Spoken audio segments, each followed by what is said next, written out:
So it's a great treat to be here in the offices of the Consul General on behalf of the State of Israel here in New York, Ofir Akunis. Thank you so much. Welcome. Bruchim habayim. Toda. You're in an Israeli territory, so you must know it. So Ofir, I'm gonna jump right in. Please. I was this past, I think it's hard to remember when it was already, right? But I think it was this past Motzei Shabbat. On Saturday night, President Trump got up in the White House, surrounded by senior members of his staff, and talked about this incredible mission that was accomplished on the heels of all the amazing work that the State of Israel did to kind of lay the groundwork. We call in Hebrew the makeh b'patish, like the hammer blow that America helped provide.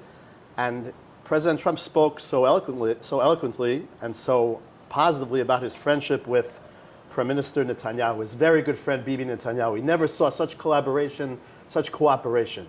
You know the Prime Minister for many, many years. You have a very close relationship with him. I'd love to hear just your insights, how you felt in these moments, these historical moments that we're living in. Give us a little bit of insight into the Prime Minister and everything that was required on his part to accomplish this and to get this level of accolade from the President of the United States. You just said historical times. I think that this is the whole story. You know, unfortunately, the Western world missed his opportunity to save himself from the Nazi regime in Europe in the 30s. They all saw the threat and they enjoyed their silence. And unfortunately, a lot of our families paid the price then. I think that there's now in the Western world two big leaders. You mentioned the President of the United States, and you asked about the relationship with the Israeli Prime Minister. I think that it's a huge luck to the Western world. I will not talk about, United States or Israel or the United Kingdom. I will talk about the Western civilization, because that is the whole idea, okay, of this clash. What was this the last clash? A clash between the Ayatollahs, okay, the extreme Muslims from the Shia, and the Iranian regime, not the Iranian people, the Iranian regime, who said from 1979, death to America, death to Israel. This is the American flag. This is the Israeli flag. They burned it. The flags here in front of this place, the Israeli consulate that you just mentioned, and screamed, death to Israel, death to America.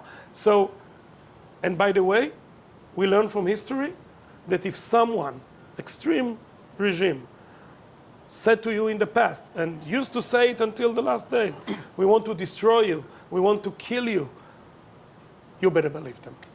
And as I said, it's a huge luck that both of them, Prime Minister Netanyahu and President Trump, are in power now, and they took the right decisions to save the world. If I may, I'll quote the German Chancellor. He said, Israel is doing the dirty work for all of us. Right. And he was right. Right. It filled with great pride to see the President of the United States acknowledging how powerful and forceful the State of Israel is and was in terms of facilitating and really, like you just said, like really activating and acting on behalf of the Western world. I want to tell you something. I think that this is the last one, is the greatest victory of Israel since 1967. So we won the Yom Kippur War after a huge tragedy, but in the end we won. By the way, I want to tell you something. It was President Nixon who saved then the Jewish state. He saved the Jewish state when President Nixon decided to ship all the weapons to Israel. And this time we did it together. I don't want to say right from the beginning, because we started this operation 2 weeks ago, and then the American troops, according to President Trump's decision, came and just I think that it's the peak of all times. Peak of all times. I see the smile on your That's face. Right. It's Yeah, such because a, I'm glad. Because feeling. I'm glad. I'm always, first of all, you know my opinions. I'm a big admirer of the United States of America. When I was 4 years old, kid in Tel Aviv, I saw in the only Israeli channel who broadcast then the ceremony from Washington, D.C., when Prime Minister Begin is right there, and President Carter and President Sadat signed the very first very first peace treaty between Israel and Egypt. And I saw the American flag, and I said to myself, wow, this is, wow, it's big, it's huge. We want to be like the Americans, the American culture, the American, values, everything. So now, yeah, I smiled because we are in peak of all times in our relationship. Tell me, what is it about Prime Minister Netanyahu? What is it? What is that unique quality that he has that enabled him to follow through on this? This was something he's been talking about for 20 years, 25 years, this Iranian nuclear threat, more than that. But what is it that only he uniquely was suited to accomplish this goal? I want to tell you something. First of all, from, let's say, mid-90s, all the Israeli prime ministers talked about the Iranian threat. Yitzhak Rabin and Ariel Sharon and others. Okay. But I know Netanyahu for, it will be 30 years next year. I started to work with him. It was January 1996. By the way, the gap between Prime Minister Peres and the head of the opposition, Netanyahu, it was like, I don't know, about 50% for Mr. Peres, 70 to 20. Wow. Then, of course, Netanyahu won the elections. But I remember that he always said to me, as is one of his aides, or to others, and here in the United States as well, when I escorted him to a few visits, the most important thing is the Iranian threat, and to stop the Ayatollahs from having nuclear weapons. And he did whatever he can during all these years. I'm not talking about his articles or books or speeches in the actually in the Capitol Hill, in a very, by the way, complicated days between us and the and a different American administration. Correct. But he was brave. He came and he said, "No way." He's a brave leader, and I think that he brought it from his father, Professor Ben-Zion Netanyahu, and from one of the greatest leaders that the Zionism actually, that I know as a Zionist leader, Zev Jabotinsky. Zev Jabotinsky talked in Warsaw, in 1938, Tisha B'Av Eve. He said, this is almost midnight, so this is almost the last, hour before the Nazis will open the war, and they will do what they said from 1932 or 1933. And he was right. By the way, I want to be honest with you, most of the days that Jabotinsky talked, and right here in the United States, because he was the very first Zionist leader to say to the Jews in Europe, you must talk with the Americans, with the American administration. PR, speeches, synagogues, communities. It's not only Europe. This is the new power who will raise the United States of America. So I think that both of them understand the historical moments when Kadosh Baruch Hu actually sent them. I thought you were also going to mention his famous brother Yoni Netanyahu as well. You have in this one family incredible personalities that played such critical roles in the history of the Jewish state and the Jewish people. I agree. So this is the influence, as I said, their father, Professor Netanyahu, and Professor Netanyahu, by the way, worked here in the United States as an aide to Zev Jabotinsky, who passed away on August 4th here in upstate New York. Wow. Is the nuclear threat done? Are we finished? Is this done with? You hear a lot of different conflicting reports in the news media right now, fake news, real news. Where do we stand? Okay, so you heard, I think the last one who talked about it was the Minister of Defense here. It was, Pete that's Hegseth, right. yeah. And you heard him. We heard the President of the United States, the Israeli Prime Minister, and the different, various organizations, intelligence sources. We must ensure that the Iranian regime, that the Ayatollahs will not progress from the beginning their project. And this is the most important thing, where we destroyed Fordow, we destroyed Isfahan, we destroyed Natanz.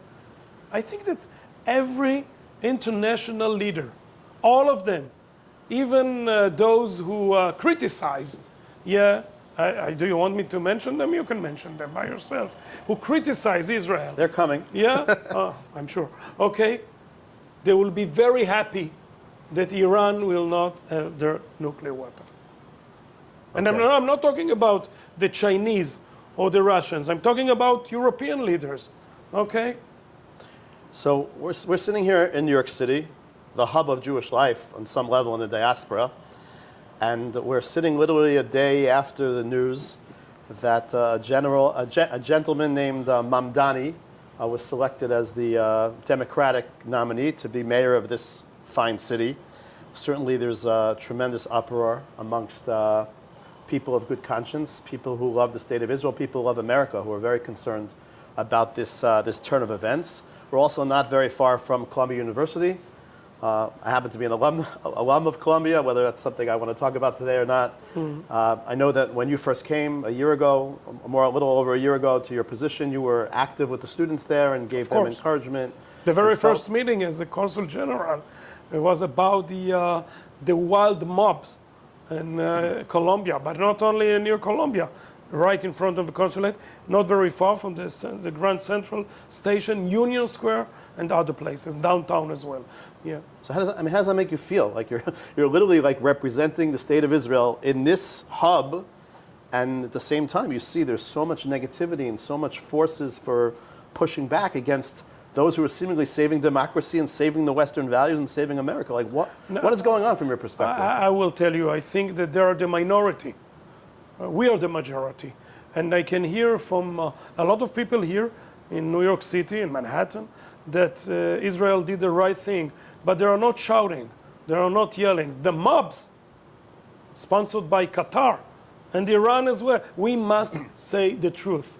All these mobs, sponsored by, most of them, by Qatar and Iran. Okay, so they screamed, they shouted, and they yelled, all these, their ideas about intifada. What is intifada?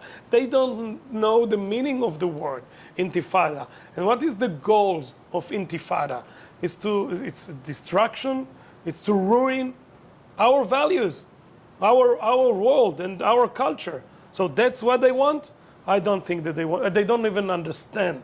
Okay, and of course, the screamings, death to America, and the horrific events I saw here, that they burned the American flag in the name of democracy.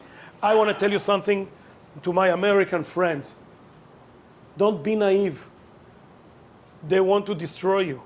They want our head, but then they want your head.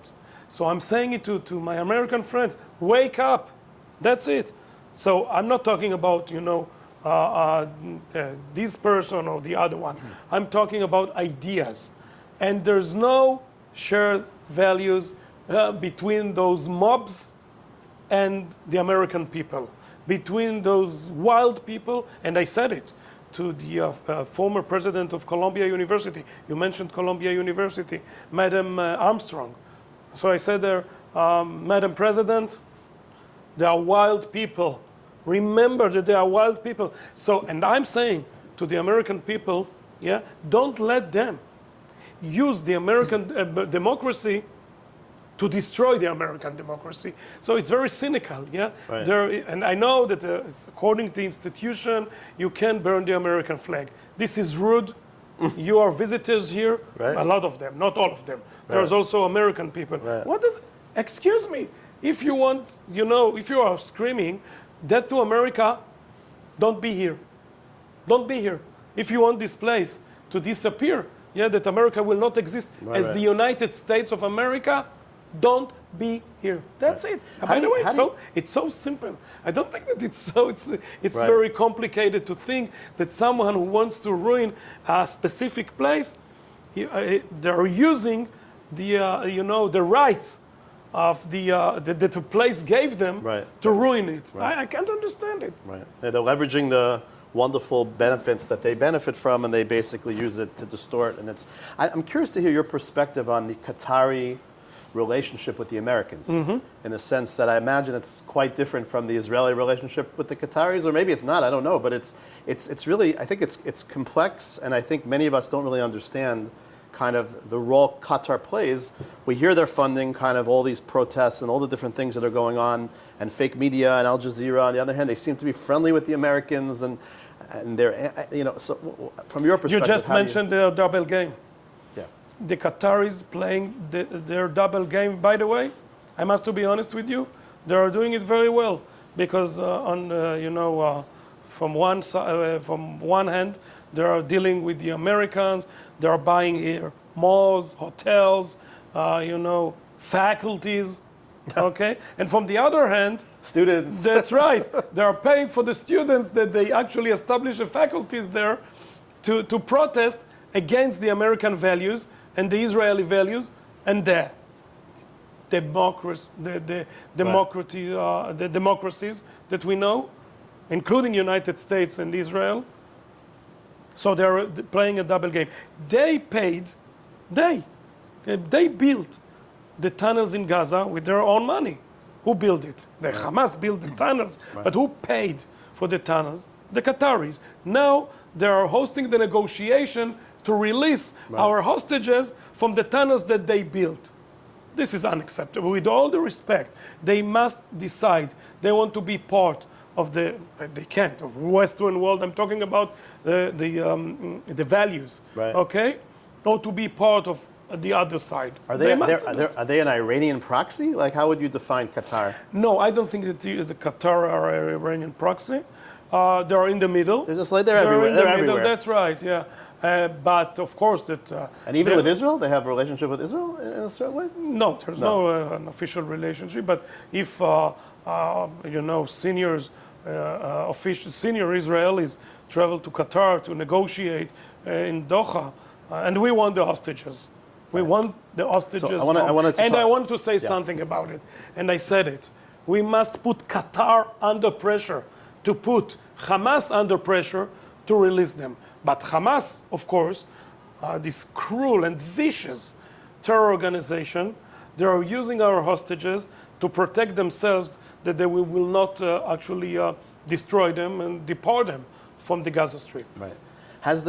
So I will just frame the question like this, in the sense that, to me, like you, Ofir, like you described, this has been a euphoric week for people of Western civilization.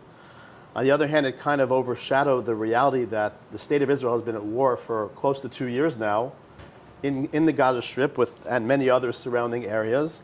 And I think everybody almost, I won't say forgot, the hostages are deeply embedded in our hearts and our minds. But for a week or so, or for about 12 days, we were certainly distracted with Iran, the big fish. Yeah. Now we come back to kind of the smaller fish. The head of the snake. They are not a fish.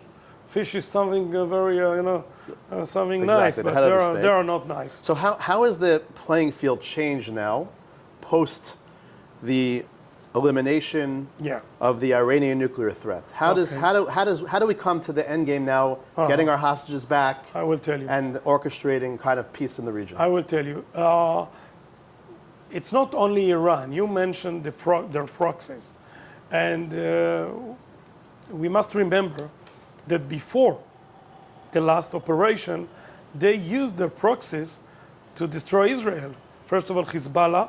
From 1992, they started before, but their power, their main power, started somewhere early 90s, and all the weapon and the missiles that Hezbollah held for years was an Iranian weapon. Now from the other, and that's from the north, from the south, it's Hamas, of course, and the Yemens, the Houthis. as well. So they're actually, they used their proxies. Well, the Houthis are, brand new. But Hezbollah and Hamas wrote, and it was their charter, that they want to destroy the state of Israel. It was in the year of 1988. And their influence was, their inspiration, if you want, was the Iranians, the Ayatollahs, of course, no doubt about it. So we are on our way to destroy Hamas.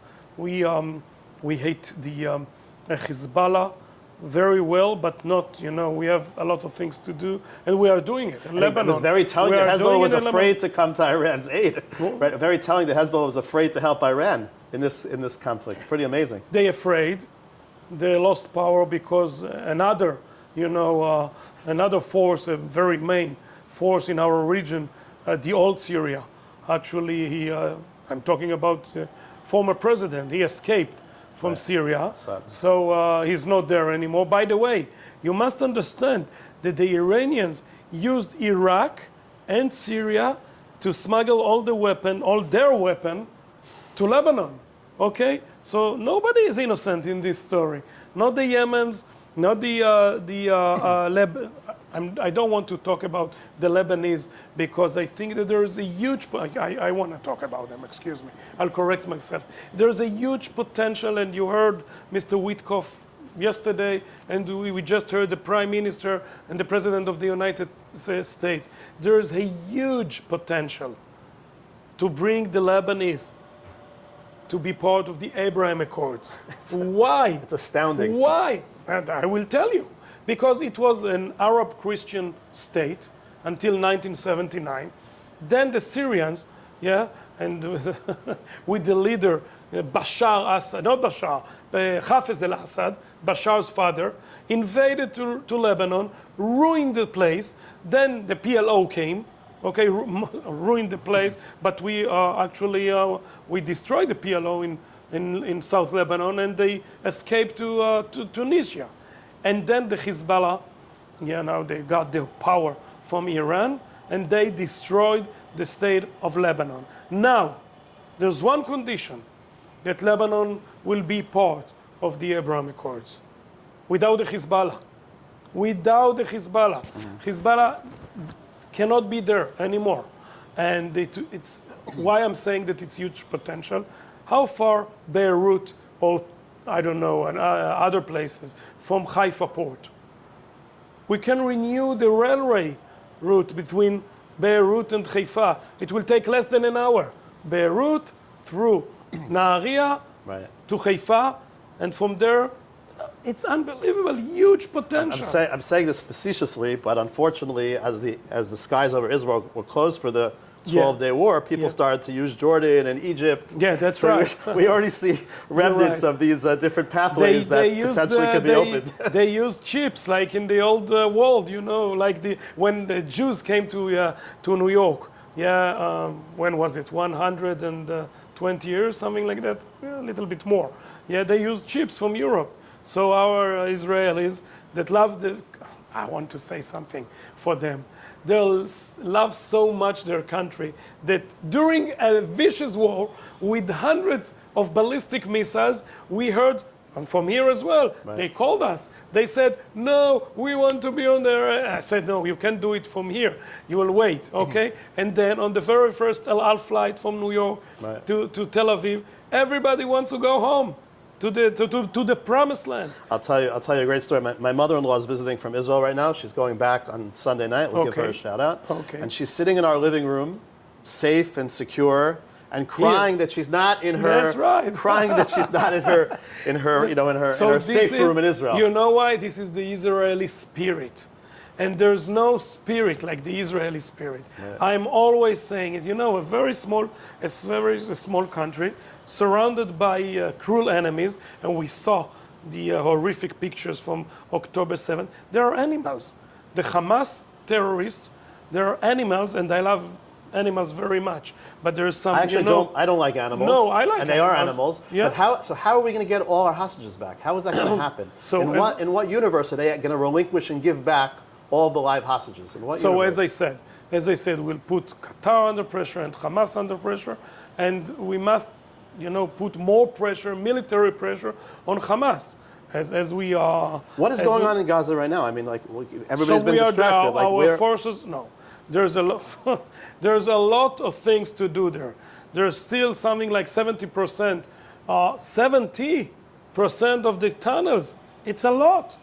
It's a lot. 70% are still in existence. That's right. Wow. So we have a lot of things to do there, and there's hundreds of more than thousands of hundreds of terrorists. Still, really? There are still there. There Was a report, by the way, they used the previous ceasefire to bring 15, 16 years old terrorists. Yeah, it's unbelievable. By the way, they forced them. Like who? Like the Ayatollahs. They caught in Tehran in 1979. Actually, it was 1980 when they started the war with Iraq. They caught teenagers who played football, who played basketball in schools, and they took them 15, 16 years old. Okay, so that's actually the proof how cruel these people are. Are we close? Are we close to an end game here? Are we close? I think that we are closer than ever because they saw what we did to the Ayatollahs. Everybody, believe me, all around the world, from down under Australia to Alaska, everybody saw. Yeah, the Russians, the Chinese, the Europeans. Right. Now, peace through strength. No, peace through exactly. That's that's good. I like it. That's the only idea. If our enemies will be, and I said it, and I warned my friends in Israel before October 7th, you cannot reflect weakness to our enemies. You cannot, because our enemies, there are no. In that region of the world, all they understand is strength. No, but I want to tell you something. The values in Europe are totally different, and in Latin America, and here, even this place knows wars. Okay, right. Here, a civil war and others. But you must understand that our neighbors are totally different. Right. How do I know it?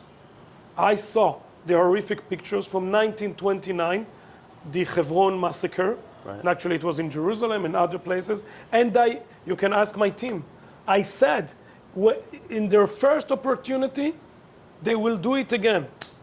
And they did on October 7th. So final two brief questions as we round off our conversation. Okay. I always like to ask our guests on the J100 podcast, a hobby, something you do. You're a very busy person. You're all over New York and other regions of the United States that you're covering. And what do you do to relax a little bit? Like what's something? Here? It could be in Israel, whatever. No, first of all, I will tell you, I brought hundreds of Israeli records for my apartment in Tel Aviv. I brought them in my suitcase. Hundreds of it, because I can't, before the Shabbat, and before Shabbat dinner, I played these records, and it's like in Israel. It's, like quiet. I'm talking about Israeli songs. And by the way, today it's the Yortzeit of Nomi Shemer. I was just thinking of Nomi That's Shemer. right. That's so Nomi funny. Look at that. Shemer. You read my mind. Today, it's their Yortzeit. It's 21 years. So Wow. I'm taking a record, and I can... Yerushalayim Shel Zahav is... It's unbelievable. I just posted on my Instagram. I just posted on my Instagram, and I wrote the national poet. So, and not only Nomi Shemer, of course, others as well. So music, and I think that it's relaxing. Is it hard for you to be here and not in Israel? I will tell you, I'm in a mission. And I know... Shlichut. That's right, a very important shlichut. By the way, it's Lubavitcher Rebbe's Yartzeit this Sunday. I'll be there. Gimel Tammuz, so it's a shlichut. It's Believe me that I'll be there. the Allgemeiners connected. We have Chabad roots, so it's important to mention that. Exactly, of course. And I celebrated Simchat Torah, last Simchat Torah, on 770. And there is a special shaliach who comes here every Friday. Rabbi Neumann, he's here, and we are putting that tefillin on Friday morning. And I visited the rabbi apartment, private, not on 770 or the Hoyle, his private apartment. He was a warm Jew, but he was like, one of the most important leaders of our nation. Prophetic. I will tell you why. Because he said the land of Israel belongs to the Jewish people. He was Likudnik. And you know, I don't know if he was, I don't know, he can't vote. Informally, no, I'm saying. He yeah, identified with the Likud Hashkafa. No, yeah, I really don't know because unfortunately I never met him. I passed away in 1994 and my very first trip to the United States was only 2 years after. But there's a lot of Israelis who are, you know, connected to his idea, to his spirit. I want to use the word spirit. And of course, we are waiting for Gimel Tammuz. And that's it. So it's a mission. You know that I'm reading a lot. There's a lot of books here, and there's a lot of books in my apartment in Tel Aviv and in my apartment here in New York. So I found out most, not all of them, but most of the important leaders of the State of Israel served in the Shlichut somewhere around the world, even before the establishment of the State of Israel and after. One of them is the current Prime Minister, Benjamin Netanyahu, a former Prime Minister, Yitzhak Rabin, Zichro Livracha, Golda Meir, who I admire very much. She was a strong one, proud Jew. You know, it's incredible story from the shtetl in the Ukraine to Milwaukee, and then to Rechavia Kibbutz, and then to Jerusalem, and then to Tel Aviv. There hasn't yet been a female president of the United States, but there was a female prime minister of Israel many years ago already. Exactly. And Ben Gurion served abroad as the head of the Sukhnut, and others. So you have a big future. Well. You have a big future and coming. President Herzog, yeah, Chaim Herzog as well. Yeah, I don't know about my future, and I don't care about my future. I care about the Jewish people future, and we must ensure the Jewish people future. And it's not only science, technology, and you know, our missiles and satellites. First of all, it's our faith, and it's not by accident that the most important book. Can you bring the Tanakh? It's here. It's here. It's here. It's right. It's on my desk all the time. כי מציון תצא תורה ודבר השם מירושלים. The faith is the most important thing. Without דרך אמונה בחרתי, like, and you know that I asked from Agam Berger to come to our Independence Day celebration. She talked, and by the way, her mother talked as well. And then we saw the roots. The strong roots, and it's all. It was about, Mother's Day too, I think. That's right. It was Mother's Day the same day. You're absolutely right. And when I heard her mother, I understand everything. Okay, it's Agam's roots, and this is our roots. So it's a huge privilege to be here. My final question. Who are your two favorite presidents of the United States? Now, you mentioned two in our conversation. They may be your two favorites. I don't know, but I'm curious. Who are your two? No, I didn't mention them two because that you they admire. are my Two favorites. that you admire.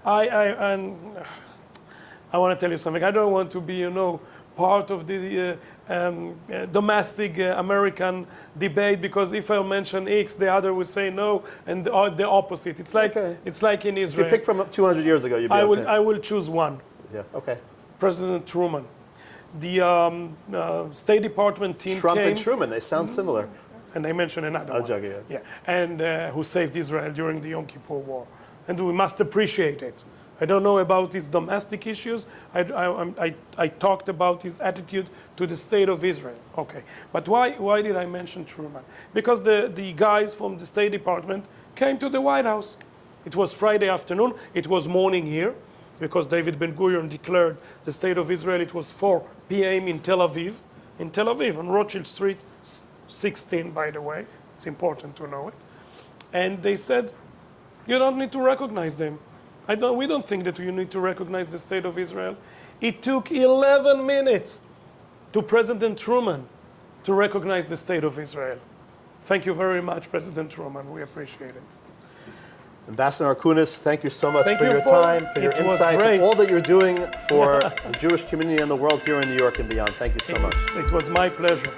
And thank you so much for it.